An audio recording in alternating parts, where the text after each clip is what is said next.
السلام علیکم ورحمۃ اللہ وبرکاتہ۔ امید کرتا ہوں آپ تمام حضرات خیر و عافیت سے ہوں گے۔ اس ویڈیو میں آپ کو ہم بہت اہم باتیں بتائیں گے۔ آپ سے گزارش ہے کہ اس ویڈیو کو پورا ضرور دیکھیں اور لائک کر دیں، دوستوں کو شیئر ضرور کر دیں۔ دوستوں، اب کیا وجہ ہو گئی، کیا بات ہو گئی کہ لوگ مسلمانوں کو کاٹ رہے ہیں، مسلمانوں کو مار رہے ہیں، مسلمانوں کے گھر جلائے جا رہے ہیں، مسلمانوں کی کوئی حیثیت نہیں باقی رہی۔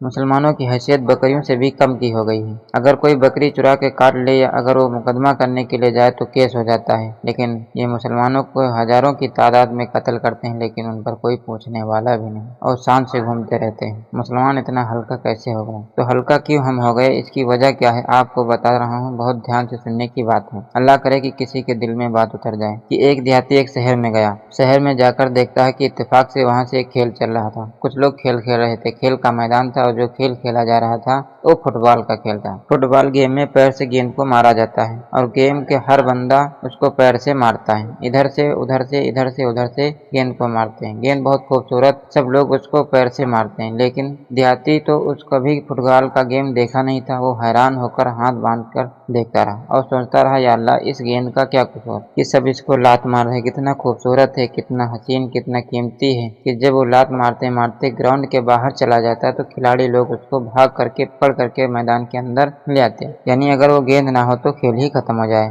یعنی کہ کھیل کے لیے گیند چاہیے۔ گیند اتنا خوبصورت، حسین، جمیل ہے۔ دیہاتی حیران پریشان اس کے چہرے پر تعجب کو دیکھ کر کسی دانشور نے دیکھا کہ تو اس کو دیکھ کر کے اس کے کندھے پر ہاتھ رکھ کر کے پوچھا، بیٹے کیوں پریشان ہو، تیری پریشانی کی وجہ کیا ہے؟ تو اس نوجوان نے کہا کہ بابا، یہ گیند کا قصور کیا ہے، اس کو سب پیر سے کیوں مارتے ہیں؟ تو کہا جاتا ہے کہ جب بھی کسی سے بات کرو تو اس کی عقل کے مطابق بات کرو، یعنی جب بھی کسی سے گفتگو کرو تو اس کے مطابق کرو، یعنی کہ KG کے بچے کے سامنے PhD کا پاٹھ مت پڑھایا کرو۔ ایمان والوں کی شان ہوتی کہ جب بھی وہ بات کرتے ہیں تو ان کے عقل کے مطابق کرتے ہیں۔ میرے آقا صلی اللہ علیہ وسلم کے چاہنے والوں، جب وہ دیہاتی تعجب میں ڈوبا ہوا تھا تو ایک دانشور اس کے کندھے پر ہاتھ رکھ کر کے کہتا ہے، بیٹا تم پریشان کیوں ہو؟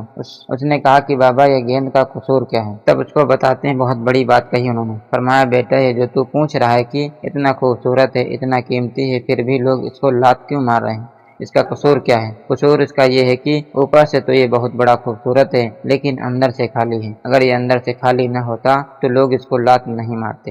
کیا کبھی کسی پتھر کو لات مارتے دیکھا ہے؟ کیا کبھی کسی اینٹ کو لات مارتے دیکھا ہے؟ پتھر خوبصورت نہیں ہوتا، اینٹ خوبصورت نہیں ہوتی، لیکن اس کو کوئی لات نہیں مارتا۔ اگر کوئی لات مار دے تو اس کا پیر ہی گھائل ہو جائے، لیکن فٹ بال کو مارنے والا مارتا رہتا ہے، مار مار کر اس کو میڈل بھی ملتا ہے، اس کو انعام بھی ملتا ہے۔ وہ خوبصورت ہے لیکن اس کا قصور یہ ہے کہ اوپر سے خوبصورت ہے اور اندر سے خالی ہے۔ اللہ اکبر۔ دوستو، خلاصہ یہ ہے کہ مسلمانوں، تمہیں کاٹا نہ جاتا، تمہیں مارا نہ جاتا، تمہیں جلایا نہ جاتا، تمہیں برباد نہ کیا جاتا، تمہاری بستیوں کو آگ نہ جلائی جاتی، تمہاری بیٹیوں کی آبرو سے کھلواڑ نہ کیا جاتا، تمہیں خون سے ہولی نہ کھیلی جاتی، تمہارا مذاق نہ اڑایا جاتا، تمہاری عظمتوں سے کھلواڑ نہ کیا جاتا۔ بات اتنی سی ہے کہ اگر تم لوگوں کے پیروں میں آ گئے ہو، اس کی وجہ یہ ہے کہ تم اوپر سے تو بہت خوبصورت ہو لیکن اندر سے خالی ہو، اس لیے کہ ہمارے نبی صلی اللہ علیہ وسلم نے فرمایا کہ دل میں تقویٰ ہے، تمہارے دل میں اللہ کی اذیت سے ڈر جاتے ہیں تو کسی ماں نے نہیں جنا کہ تمہیں ترچھی نگاہ سے دیکھ سکے۔ تمہارے اوپر دین ہے، تمہارے اندر دین نہیں، تمہارے اندر دین کی تعلیمات نہیں۔ دراصل دین کی تعلیمات یہ ہیں کہ دین پر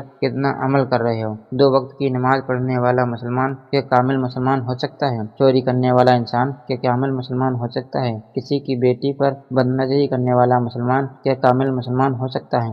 ارے مسلمانوں، مسلمان تو وہ تھے جو 7 سمندر پار سے ہندوستان اس لیے آئے تھے کہ ایک عورت کی انہیں عزت بچانی تھی۔ مسلمان ہندوستان میں ایک عورت کی عزت بچانے آئے تھے، مسلمان ہندوستان میں حکومت کرنے نہیں آئے تھے۔ ان کو پتہ چلا کہ ایک ایسا بھی راجا رہتا ہے ہندوستان میں جو اپنی بہن سے شادی کی ہے۔ انہوں نے کہا تھا کہ اس کو اپنی بہن کی عزت کی پرواہ نہیں، ہم آدم کے رشتے سے تو ہماری وہ بہن ہے، ہم جا کر اس کی عزت بچائیں گے۔ مسلمانوں، مسلمان تو وہ تھے دوسروں کی بیٹیوں کی عزت کی حفاظت کرتے تھے۔ آج مسلمان زنا کر رہا ہے، ظالم ہو گئے ہیں، مسلمان کے چہرے پر لعنت برس رہی ہے، چہرے دیکھنے کے قابل نہیں۔ مسلمان ہیں یا کافر ہیں؟ ارے مسلمان ہوتے ہیں جن کے چہرے کو دیکھ کر کے لوگ مسلمان ہو جایا کرتے تھے۔ دوستوں، ہم سب کو دین پر پورا آ جانا چاہیے۔ دوستو، دین کی تعلیمات کو اپنے اندر لانا چاہیے۔ اللہ تعالیٰ سے دعا کریں کہ ہم سب کو دین کے سمجھ عطا فرمائیں اور دین پر چلنا آسان فرمائیں۔ امید کرتا ہوں کہ آپ حضرات کو بات سمجھ میں آ گئی ہوگی۔ اللہ تعالیٰ ہم سب کو ان تمام باتوں پر عمل کرنے کی توفیق عطا فرمائے۔ جزاک اللہ۔ السلام علیکم ورحمۃ اللہ۔